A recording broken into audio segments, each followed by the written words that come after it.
You're listening to Daring DVM, the veterinary podcast that helps busy, burned out veterinarians overcome their overwhelm and live their lives with much less stress and much more fulfillment, intention, and joy. I'm your host, Dr. Amy Grimm, veterinarian turned certified life coach, resiliency expert, and life work alignment pro. Each week, I teach you how to use psychology, coaching, practical strategies, and your doctor brain to rewire your mind and to unlock your best life. If your veterinary life is not what you had imagined, if you're burning out and desperately looking for change, then I am here to help you heal. It's time to take back your life. Let's go from burnout to breakthrough together. Hello, everyone, and welcome to another very special guest episode of Daring DVM. I recently had the pleasure of interviewing Dr. Alexandra McClaughry, who is a veterinarian, a practice owner, and an innovator. Dr. Alexandra has been practicing for over 20 years and has worked in multiple fields covering the mix of farm animals, horses, exotics, and small companion pets. Today, she is the owner of BarburVet in Portland, Oregon. And one of the things that really stands out about BarburVet is that Dr. Alexandra has grown a thriving practice and cultivated a hospital culture and team where they only work 4 days a week. Their hospital is open Monday through Thursday, and their hospital is now more profitable, more successful, more efficient, and the team is happier than they were back in the days of operating 6 days a week. Dr. Alexandra and her husband created the practice management software called VetBadger, which they use in their own hospital, and it's also been adopted by many other practices.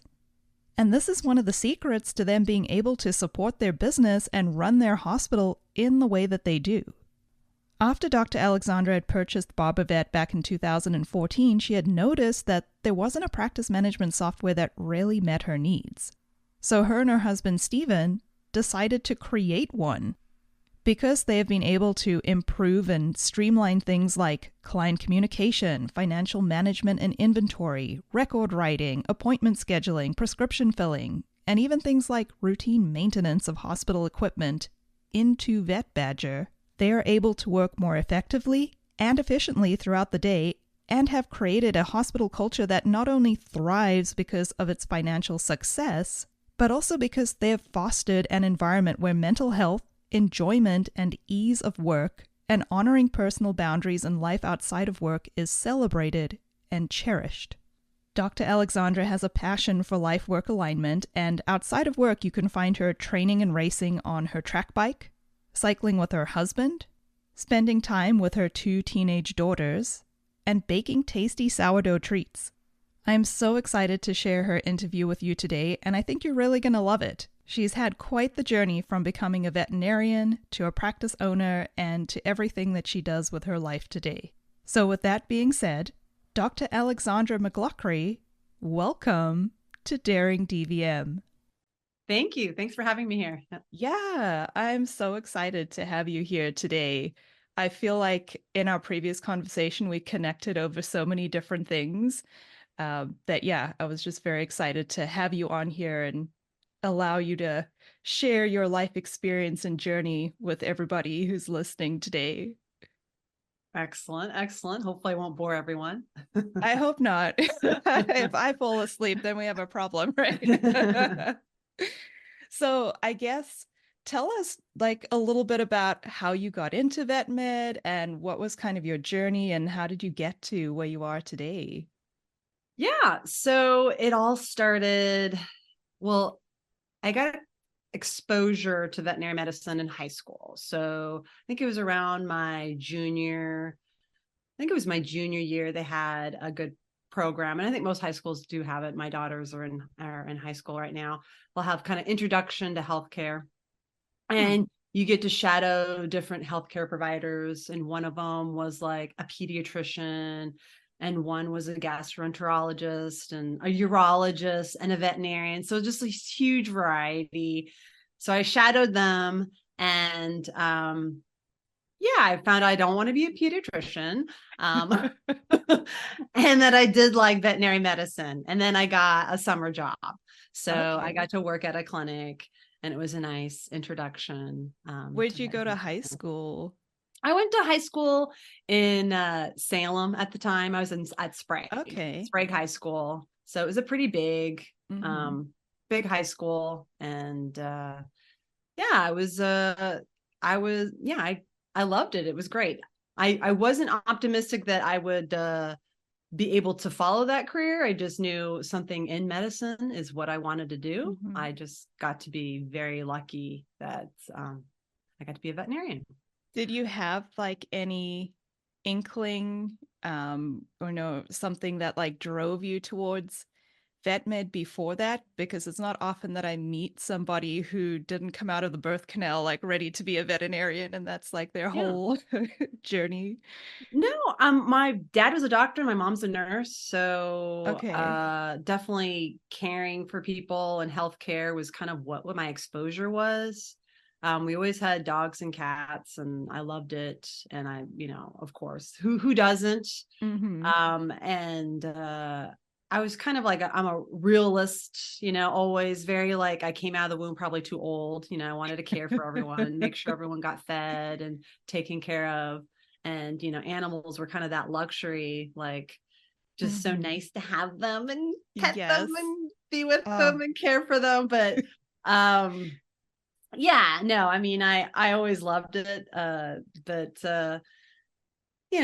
at the time I lived in Newburgh, which was a lot of mixed animal kind of farms. People have their own like cattle, maybe like one or two. And there was like 4-H and all that. And I wasn't even really involved, but you're kind of near it. So again, it is a strange little path that you take. It's not always really obvious when you're young, and as you grow and go through school and have different exposures. So how did your parents feel about you choosing animals over the human side? They wanted me to, they were a little embittered from the human field and the corporate practices. So they're like, go, be free, do it if you can. So they definitely encouraged me. That's really cool. Yeah. You mentioned being born as like an old soul kind of thing. Yeah. Are you like part of a big family? Or are you the eldest? How's that? I don't know. No, I mean, I have 2 older brothers. Okay. I was raised in the 80s where, you do your own thing. I think it's more like a personality trait. I just like taking care of things. I can't sit still. I obviously, I have 2 kids now, and I have like 2 dogs and 2 cats and, and a rabbit, and I love taking care of them and feeding my family. But the healthcare providers are caretakers. So there is definitely a personality, not all of them, just because how you get into veterinary medicine, you have to be very, very, very smart. So kind of, I don't know, they're caretakers, but they're really smart. So kind of challenging personalities. But we all do share that. We have that dysfunction of not taking care of ourselves. We care for others. Yeah. And I just went to a talk last night on like the mental health stats in veterinary medicine, and comparing us to the general public. One of the things that we're not very good at is agreeableness. Apparently, we score very low. And I was like, yeah, you're right. Like people who are very smart, but they have their own opinions and want to take care of things. Like, yeah, we're probably not super agreeable most of the time. If it's not done our way, then it's not right. So we don't delegate. So that is a issue I personally struggle with. And I know I'm not alone. It's like, no, you're not doing it right. And that's obviously not healthy.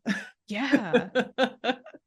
Yeah, so tell me more about that. How was your vet school experience and yeah, having to do everything on your own, which we typically have to do to get into vet school and through Yeah. vet school, and then yeah, how Yeah. that impacted your career and things that have gone on in your life. Yes. So I went to University of Oregon.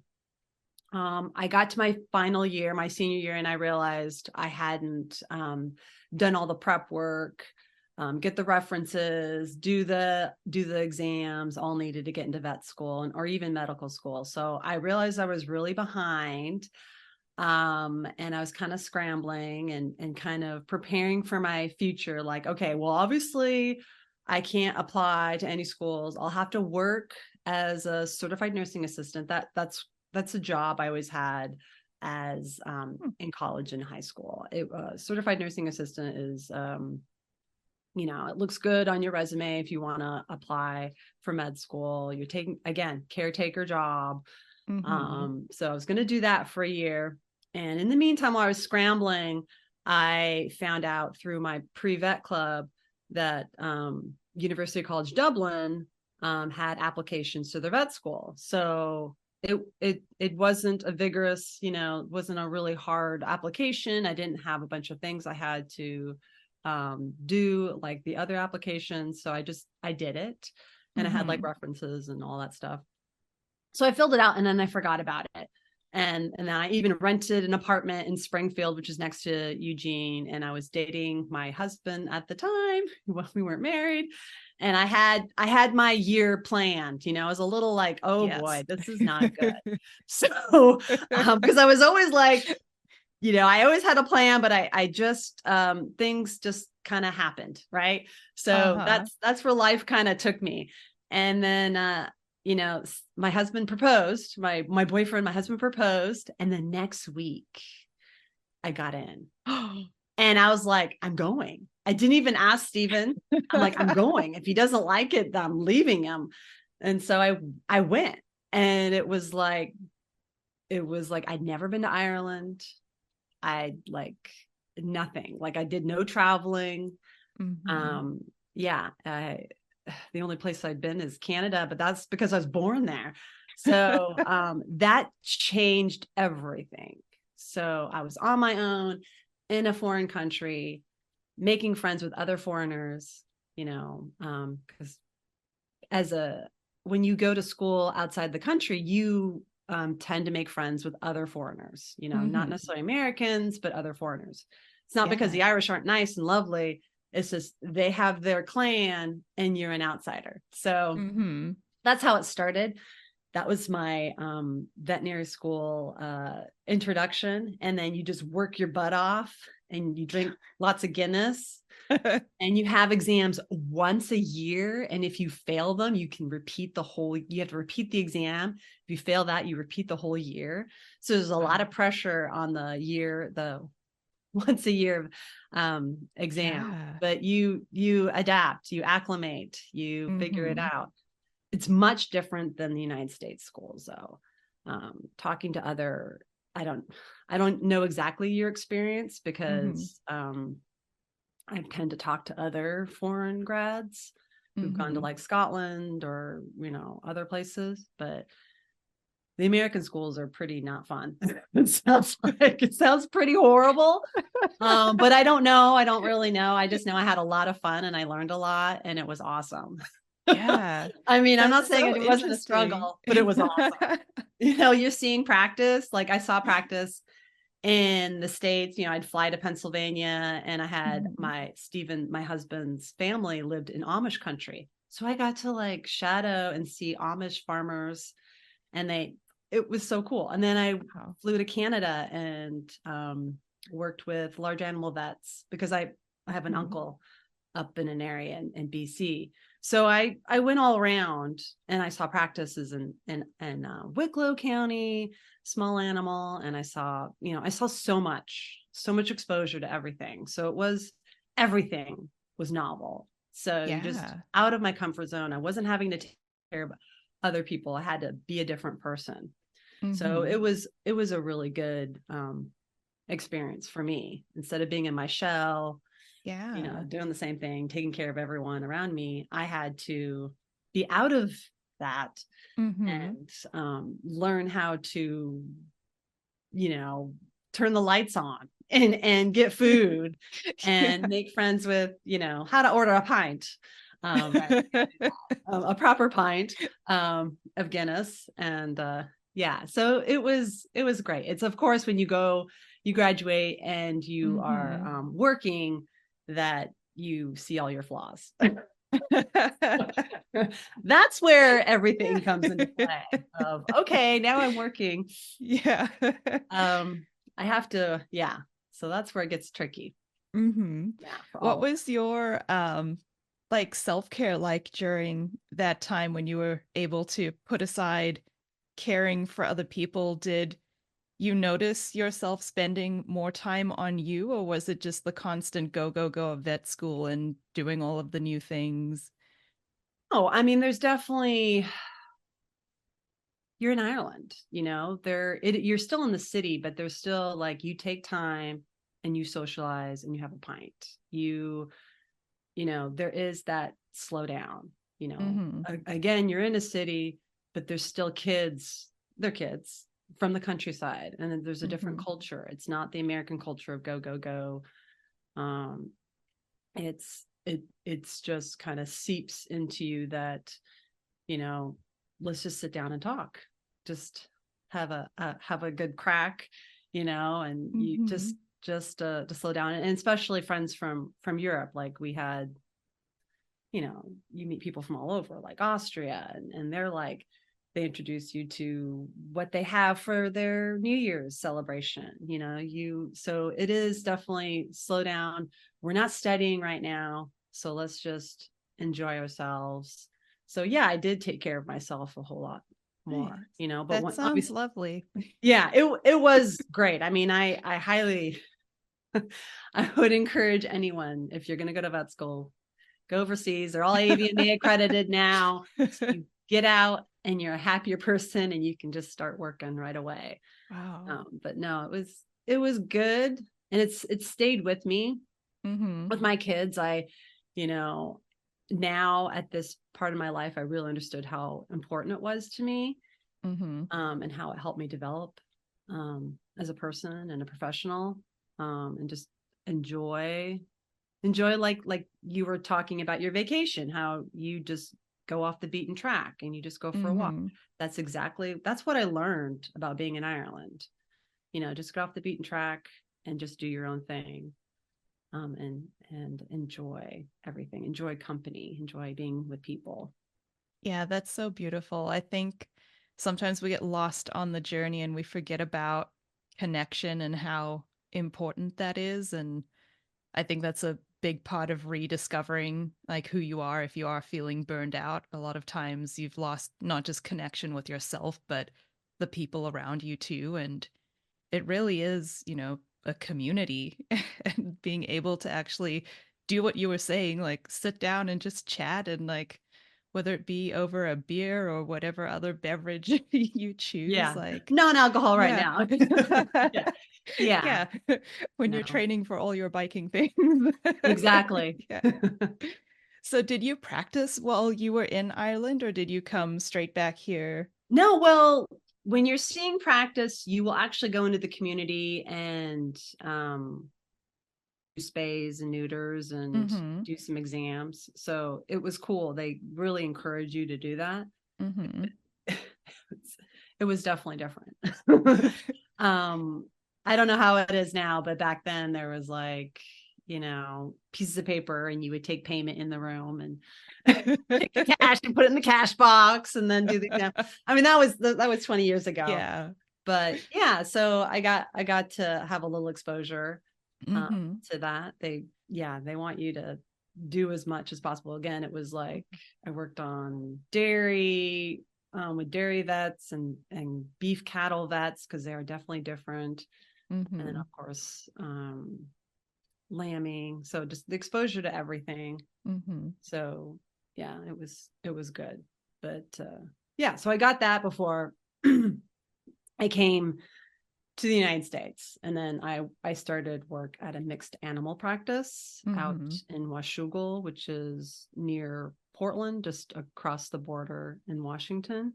And there's a lot of mixed people have like a cow in their backyard or a bull and they don't realize it, or a llama and an alpaca and a goat and a pygmy goat, that can't deliver its goats because it's too tiny. So that was my first year out of vet school. That was an adventure. Yeah. What was re-entry into more of the like American lifestyle and now adding on practice? Like, what was that like for you? Yeah, I mean, that's where you just like kind of dive into work where you're just like, oh, I don't know anything, so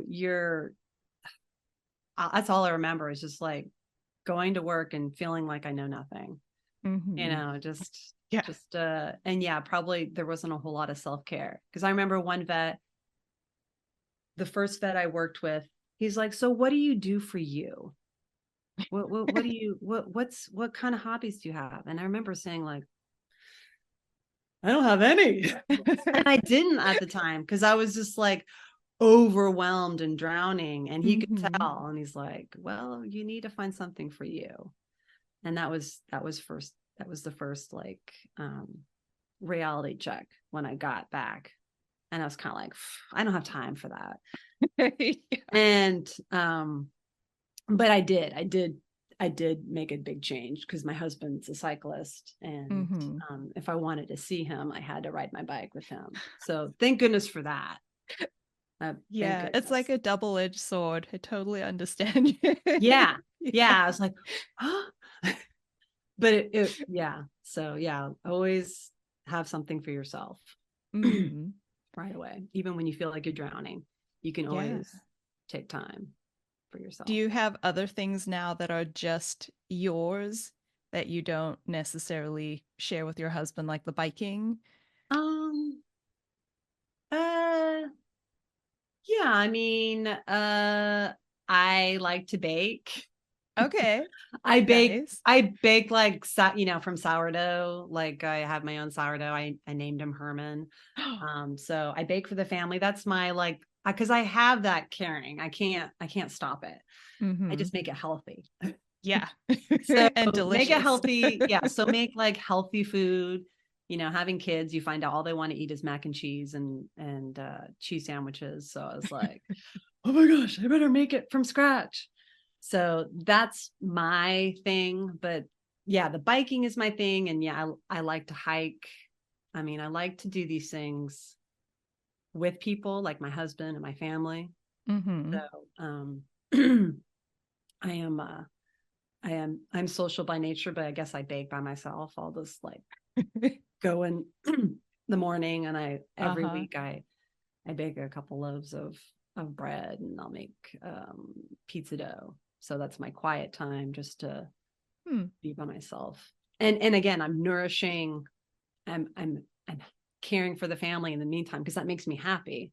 Yeah. But I'm trying to make it, healthy. If you know what I mean, not just for your, healthy for my brain and for family, not kind of crazy. It's so important, because there's so many things that we need to do to be healthy for ourselves. And a lot of us, like ambitious, high achieving women, like we put the needs of everybody else above our own.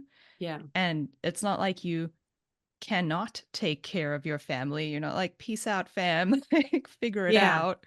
Yeah. But like trying to find ways, like you said, where you're still fulfilling that caregiving role that you love to do as a mom and a spouse, and then still doing something that's good for you. Yeah. And it being healthy food too. Like, that's really, I think that's part of the key there, is like finding things that work for you. Because a lot of times it seems like we get all of this advice of things to do, and try this and do that for your mental health. And it all comes down like, what's your personal menu? Like what actually works for you, not what works for the person next door or your best friend or anything like that. Yeah. I mean, it takes a while to figure it out, and not to feel there's the mom guilt. So, and not, you don't have to be a mom to feel the guilt. It's the caretaker guilt. There's always stuff that you cannot do. The meeting you can't attend. You know, for me, it's like my husband has to pick up the girls or take them. Like, for example, my daughter Fiona had her AB exams, and the exams were at a hotel in Portland, and she can drive, but she didn't want to drive. So she has to be taken to the exam and picked up. So Stephen did that this week. And, you know, of course I felt guilty because I'm at work, can't do anything to help her, but I have to let go. And he's able to do it. And I have to be okay with that, you know? Yeah. So again, it's just that caretaker guilt. We're like, oh, we got to do it all. If I'm not doing it, I'm a bad person. Like, you can't live like that. I'm like, I can make dinner, or I can make breakfast, or he even makes dinner, but like, this is what I can do, you know, but I can't do that, but I can do this. So that makes me feel better. And meeting each other, like where you're at, and just, being that support system. Yeah. You need support system. Like, you cannot do it yourself. So even, doesn't matter if you have kids or not, you always need a support system. So that is just the one thing I've learned. Cause I mean, I feel guilty about like not going out with my friends and reaching out to them, you know, there's always things to feel guilty about. But when I do see them, you know, I let them know, like, I really care for you. I have been thinking about you, you know, and I do, you know, that is, again, I always have things that I need to work on, and it's okay. That's the way we should always be thinking, you know, like, my one goal is to just go out for coffee with Jan, you know, have, you know, an hour with her. That's my goal for this week or next week. Those are great goals. Yeah. Have goals like that, just to connect with people. Not like a big party. You know, if you want to party, that's great. But if you just want to connect with one person, have that. It's a nice goal. Yeah, I love that. The idea of having just these like tiny connection goals, or even just doing something for yourself. Because, I feel like a lot of us, we want to set goals, but then they have to be like the biggest, bestest goals as well, and have like some huge purpose or meaning or something. And it's like, no, like, your life will have plenty of meaning and purpose when you slow down and you connect to what matters to you most. Yeah, definitely. So it sounds like you've got like a pretty good balance, like right now, as far as work and family and being able to take care of yourself. And yes, there's always things that you want to work on or, change. But was it always that way, or is this something that you've developed over time? No, I mean, it's a constant. I'm constantly working on it. Always. I mean, you know, I don't take enough time off. So that's hard as a business owner. You actually have to hire relief. You got to schedule it. You got to figure out where you're going to go. I still tend to have the habit of just kind of having a morning of tears with my husband, you know, and that needs to stop. That needs to be like, why don't you just think there's a pattern? Maybe every 6 months you do something for yourself. So I'm just figuring that out. But I think everyone needs to. Sometimes people need it every 3 months, not 6 months. Maybe like a date night. But all these things are constantly evolving and changing. I'm just trying to be a nicer, better person, because again, when you're not happy with yourself, you're not going to be very happy with and nice with other people. So that doesn't make me a good mom, a good coworker, a boss, anything. So it is a constant, I don't know, not necessarily struggle, but it's always on my mind on what I can do to bring balance and happiness to my life. So, and that should be for everyone. Like, it keeps you busy. because your priorities are going to change. What I like 20 years ago is definitely different than now. Yes. And the people around me, like a lot of us at this age, I have parents that are, have dementia or health problems. So we have to give our caretaker part of us, and that's exhausting. So that in turn means you need more time for yourself, because maybe like my mother-in-law is in poor health and she's in hospice. So, and then, my father has dementia, so all of this, and people start passing away. You have to be acknowledged that is going to take a toll, and you might need more time to yourself. And it's hard because, again, caretaker, what do? Yeah. We got to take care of everyone, and we forget about how it affects us, because it does. So, yeah, again, I am really working on that, and hopefully in a positive manner with my husband, talking to him about it. So what are some things that you've implemented or maybe changed about your life over the last few years that have like allowed you to create more freedom or time for yourself? Yeah, definitely COVID made everyone think twice about life and about going to work. I realize I do love going to work. I do want to go to work, but going to work 6 days a week is not feasible, because people quit. So a lot of people don't want to work on the weekends. So now I have a business that just runs 4 days a week. So Monday through Thursday. I'm in Portland, so there's a lot of urgent care and emergency and other care providers for in veterinary medicine for my clients. So when I'm not open, they can go there, and then I get the records on Monday. But that was hard because, initially we were open even on Saturdays until 4. So, but that was fine when I had 2 vets. But, over time, it just didn't work out. Staffing got too difficult, and now I'm Monday through Thursday, and it's made a huge difference. It doesn't mean I don't have people who are gone still, and that is a problem still. But now, you just kind of have to be at peace with it and almost overstaff, so you can account for the average of 2 people being gone every day, and make it work. So it's definitely, that's a huge, I feel like an old person transition. It's like, back in my day, people went to work, I can't think like that. I just have to be like, okay, COVID made people think differently about work, and they do practice more self-care, and they don't, they just think differently. So I have to adjust and go with the flow, and not be bitter or angry or just jump up and down. That doesn't accomplish anything. So yeah, it's working, and it's definitely good for me. I get to have this Friday, Fridays to do things like this. This is great. Because again, I don't stop. I mean, I love being busy. I love what I do.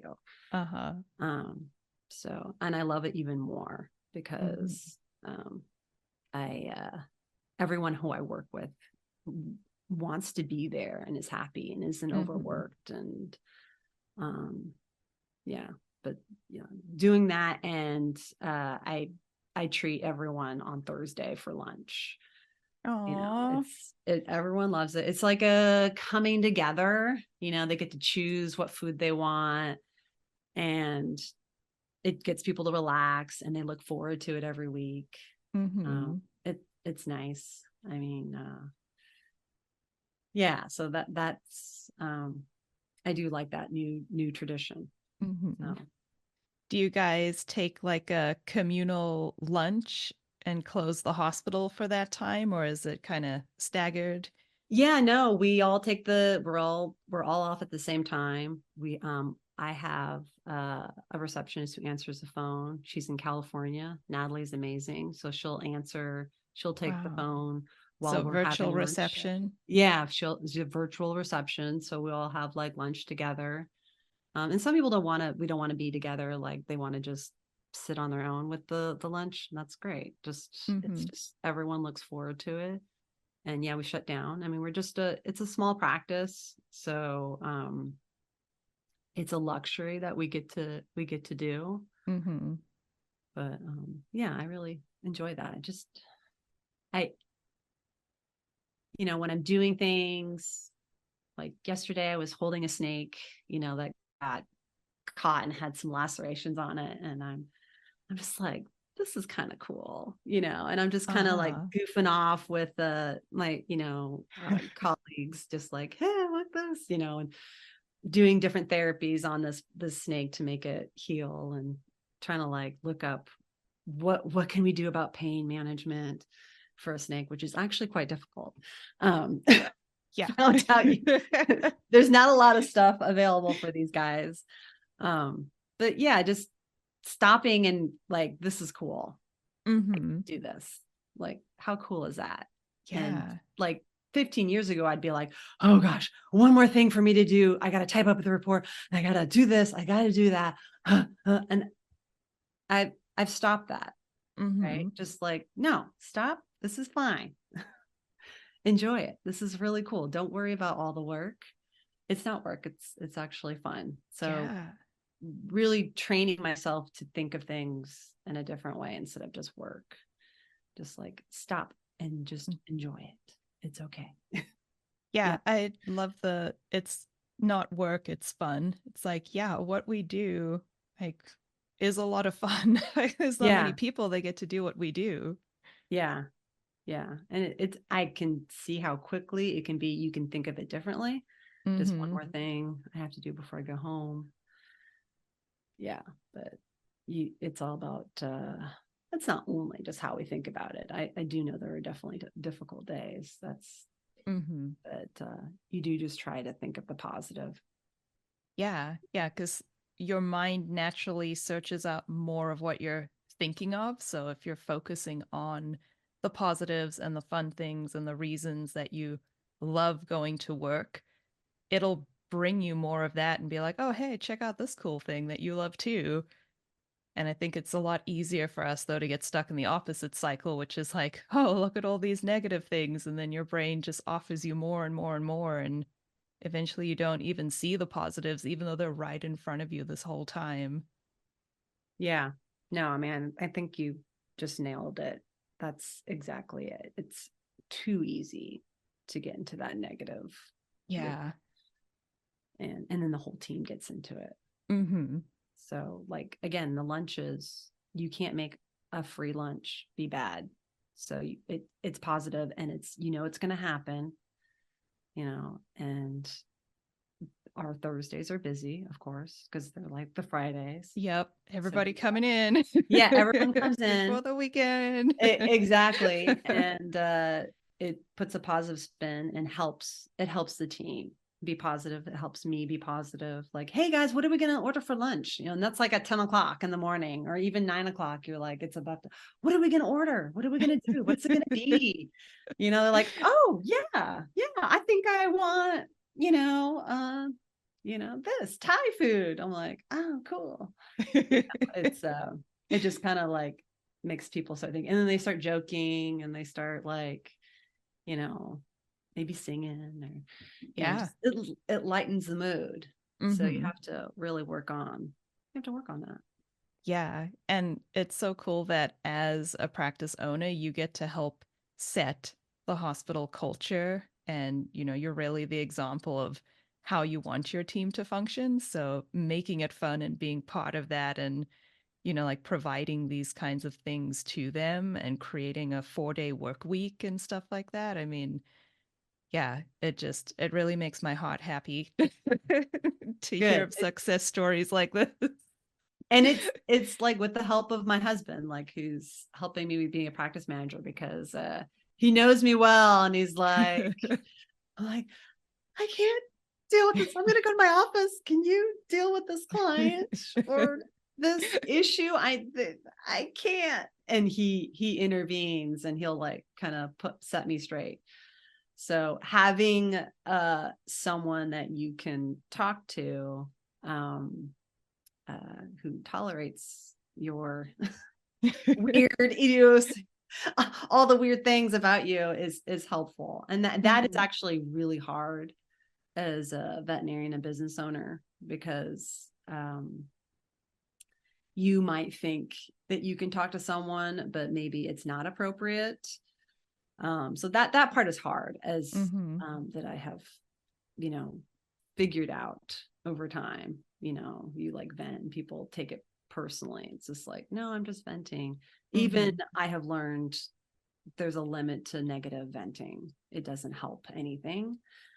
You need to not, there's go outside and scream or whatever, but again, it can feed into a negative loop. I'm finding that out, or I have found that out over the years. So just having one person that you vent to all the time, negative energy, isn't solving anything. It's actually you unintentionally making things worse. So that's another hard thing to deal with. So that's where I'm just like, okay, let's switch around and positive. Yeah. So again, and positive while still acknowledging that some stuff is gonna suck. We can't just sweep it under the rug. Like sometimes we just have to sit with that discomfort and be like, yep, this is shit. yeah. You gotta be with have it. to say it. Yeah, it is. There's always going to be like a mean person, and I'm like, they're just being mean, and let's move on. Let's not say out loud all the things, bad things, because this is that person was very mean. Their behavior was bad. Let's go. Let's move on. Yeah. So I'm curious, because you mentioned, how you like to, like look out for the little positive things at work and, find fun in what you're doing. And that 10, 15 years ago, it would not have been the same. And you mentioned COVID a little bit too. Was it COVID that kind of made you look at things differently, or was there some other point along your career where you noticed maybe how you were buying into more of the like go, go, go, overproduction, busyness kind of mindset, and what precipitated that change for you into being more mindful? Yeah. As a business owner, you have people who, and, I had, definitely COVID, people just quit because of health and other reasons. But I definitely had to start thinking like, why are they quitting? I'm doing something wrong. I need to make a change.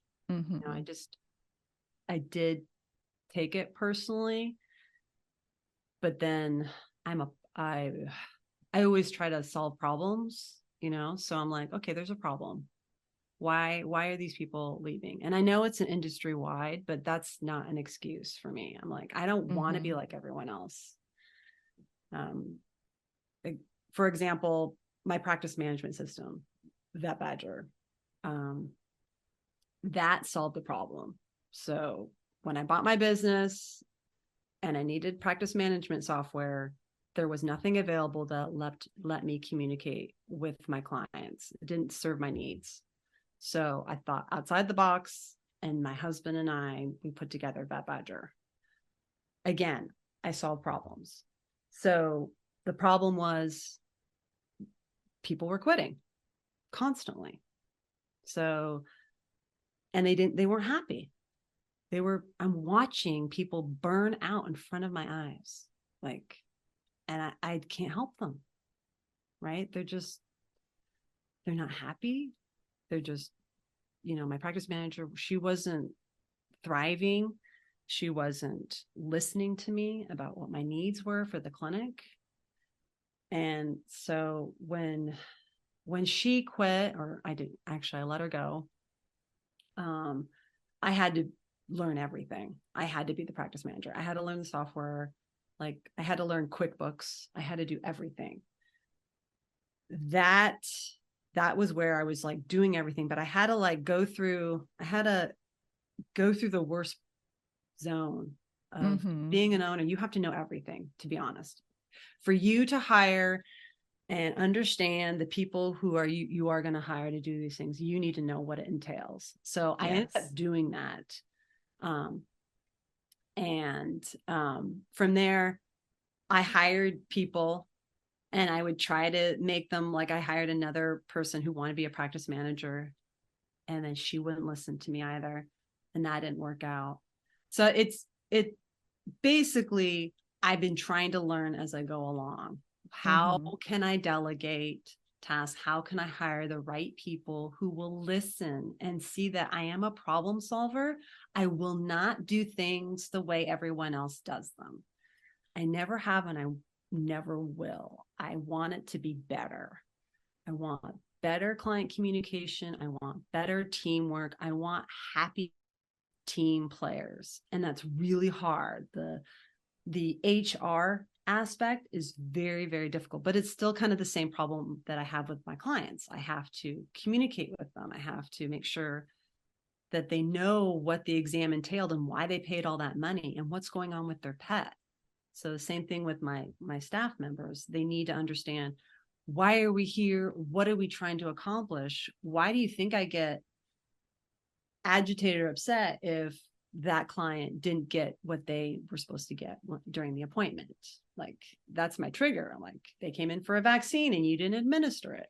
Why did that happen? What can we do to solve that problem? So that, again,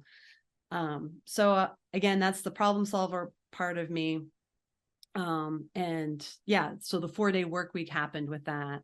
And even bringing my husband in as my practice manager happened because of that, because I realized I can't do it all.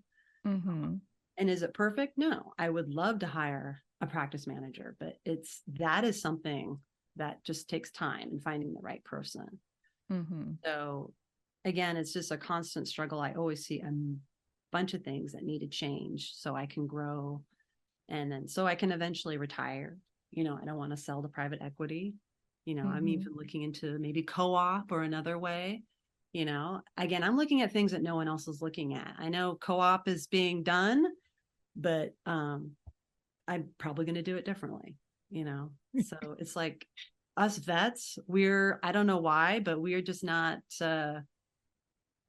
we like our paper charts. We like our old school ways, but that is a thing of the past, and we have to move on. There's AI, there's all this other stuff, they're tools to help us. We just have to, think about what our needs are. What do we want to accomplish? And that's like, I want to like going to work. I want to care for animals. I want my clients to be happy. I want my staff to be happy. And I want to go to sleep at night, not, with nice dreams. Not nightmares. Yeah, right?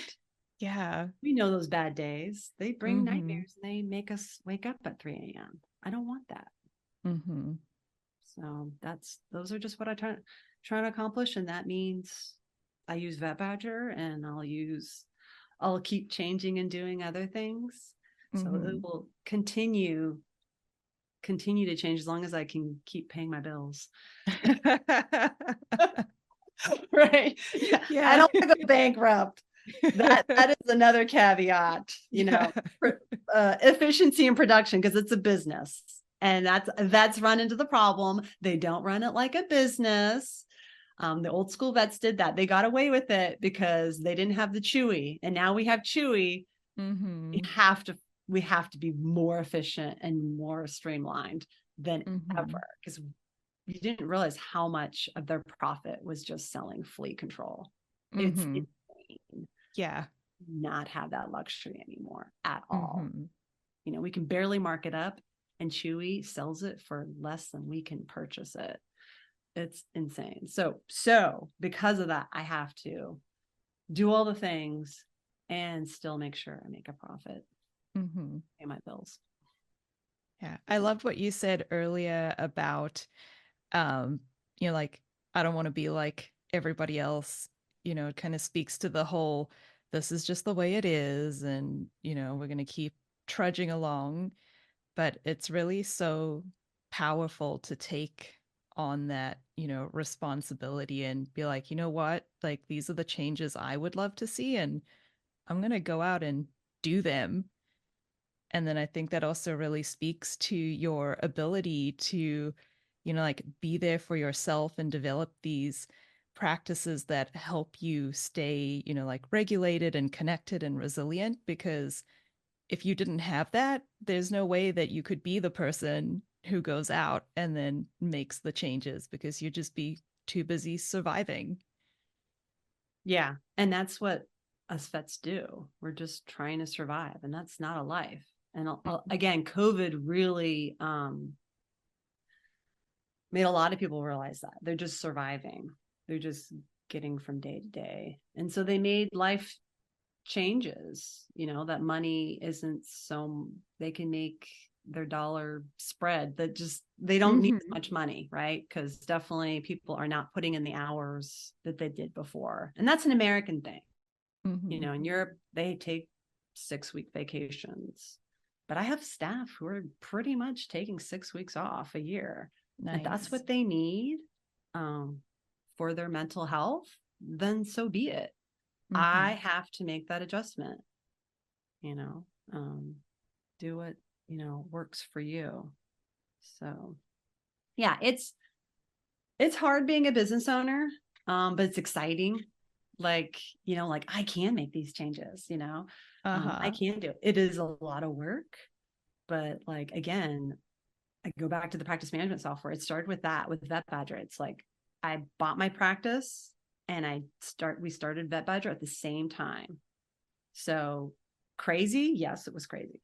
But necessary, and I did a remodel of the business too, like this, let's be extra crazy.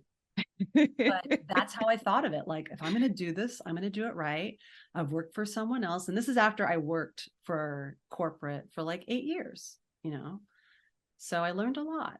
I'm thankful for all the knowledge I gained from them. Definitely that I could do this. So yeah, now I'm doing it, but I am solo.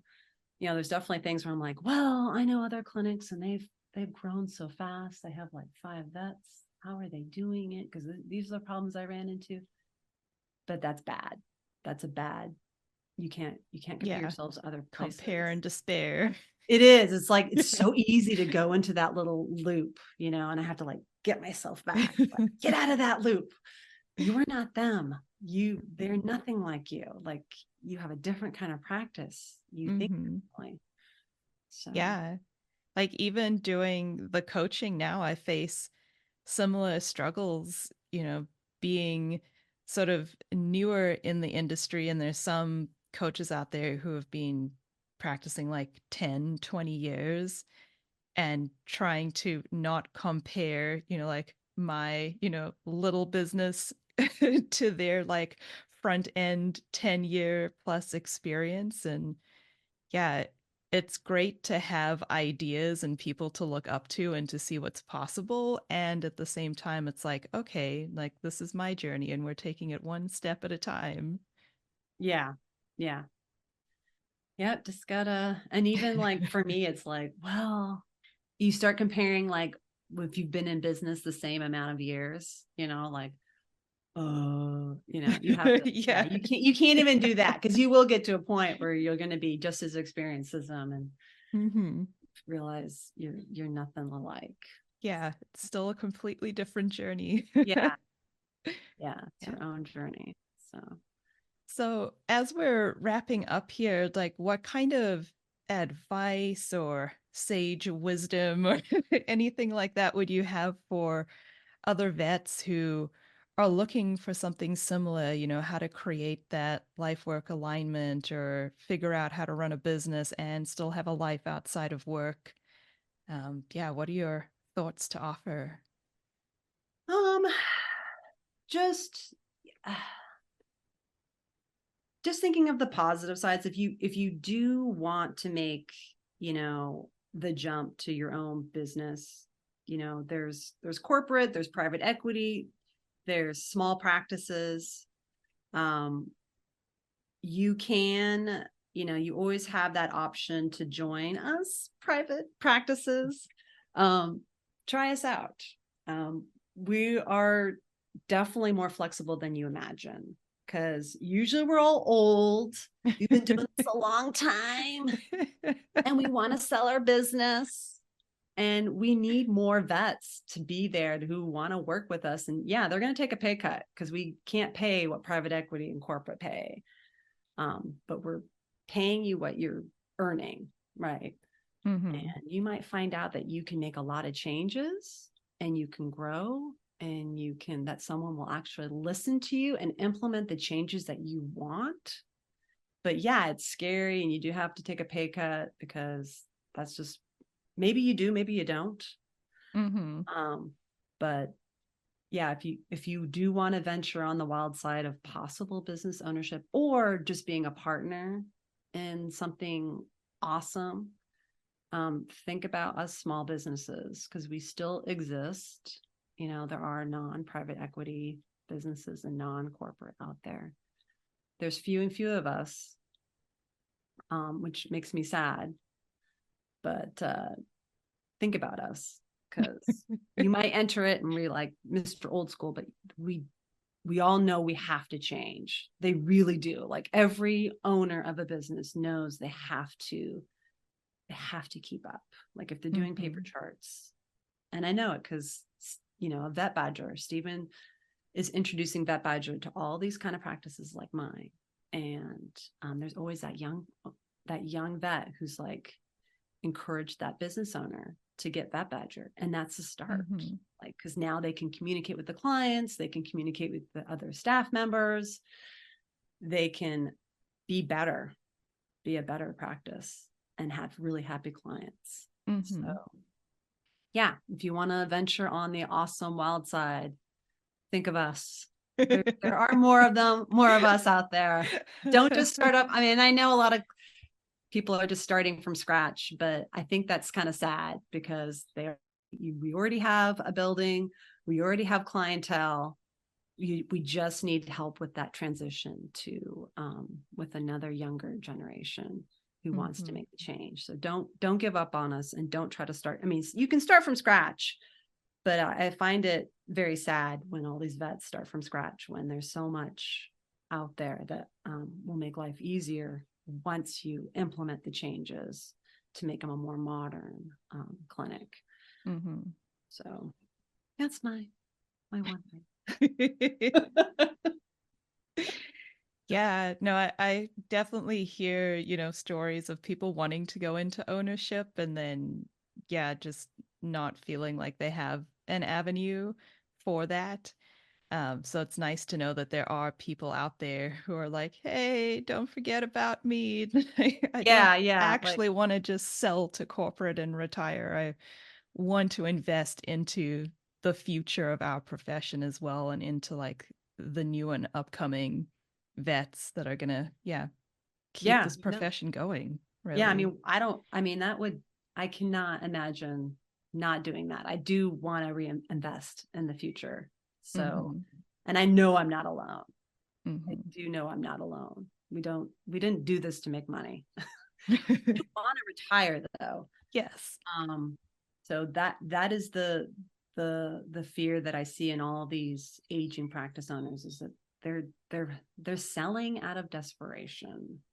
And that might be an assumption, but I can't imagine you would want to sell to private equity unless you had to, like, because your practice will not be the same. It will be, maybe it won't even be there in 5 years because they're bankrupting it. But that's another topic. We'll have to have you come back on so we can revisit this one. Yeah. So I feel like that's going to open a whole can of worms. Not the private equity to small business in all industries. That's a whole other avenue. It's not just that. Well, Dr. Alexandra, thank you so much for coming on today. And for anybody who would like to contact you or reach out, is there any social handles or email or info you'd like to leave for them? Yeah, I mean, you can reach me at my email. I can have it posted. I don't even have my name on this thing. I'm so Oh, sorry. that's okay. I'm embarrassed because, So no, I have my email, McLaughry@BarburVet.com. Uh-huh. I got to get better about the social media, but, Mm-hmm. reach out to me. I'm a believer in helping. I'm a helper. But other veterinarians, I would definitely help advise or guide, give resources into ownership, or just, oh my gosh, everyday survival. Yeah, that is so valuable. Oh, yeah, I love that so much.